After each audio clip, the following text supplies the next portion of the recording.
Hello everyone, আমি রূপসা। আজকে কিন্তু নানপুরি বানানোর ভিডিও নিয়ে চলে এসেছি।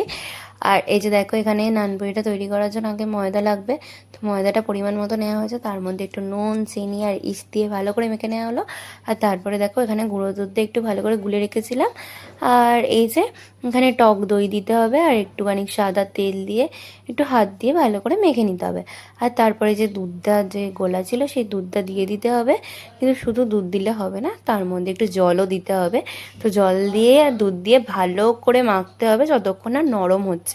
তো নরম হওয়ার পরে একটু তেল দিয়ে ভালো করে মাখিয়ে রেখে দিতে হবে। আর এই যে দেখতে পেলে 3-4 ঘন্টা মেখে রাখার ফলে কি হয়েছে, কি সুন্দর নরম হয়ে ফুলেছে।